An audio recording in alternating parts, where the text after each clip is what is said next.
се случува на телото ако престанете да јадете по 19 часот. Брзиот ритам на животот ја претвора правилната исхрана во предизвик. Според експертите, проблемот понекогаш не е во тоа што јадеме, туку кога јадеме.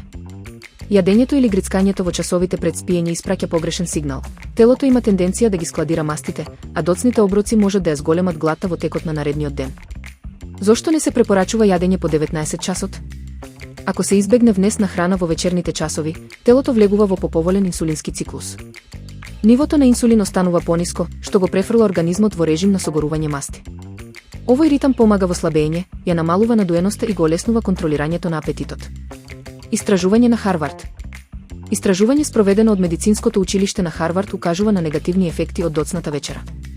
Хормони, кај учесниците што јаделе подоцна, нивото на лептин, хормонот за ситост, било намалено дури и 24 часа подоцна, што предизвикувало поголема глад. Метаболизам. Телото за време на спиењето согорувало помалку калории, а биле забележани промени поврзани со зголемено складирање масти.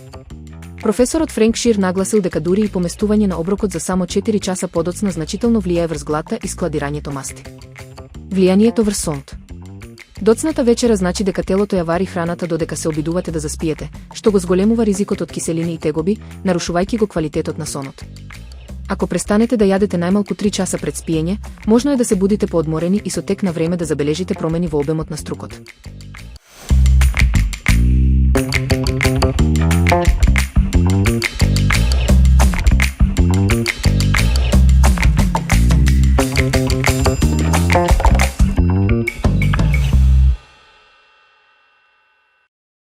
Постна мусака со шампињони. Откриете вкусно постно јадење, идеално за периодите на пост или како лесен ручак. Состојки. Шампињони исечени на ливчиња, 500 грама. Компири тенко исечени, 4. Кромит ситно исечкан, 2 главици. Бел лук ситно исечкан, 1 чешне. Сојно млеко, 1 шолја. Брашно, 2 лажици. Растително масло, 2 лажици. Сол и црн пипар, по вкус. Мајчина душица, 1 мала лажичка. Маслиново масло, 1 лажица. Приготвување. Подготовка на фил. Загрејте го маслиновото масло и пропржете го кромидот додека не стане стаклест. Потоа додајте ги шампињоните и белиот лук.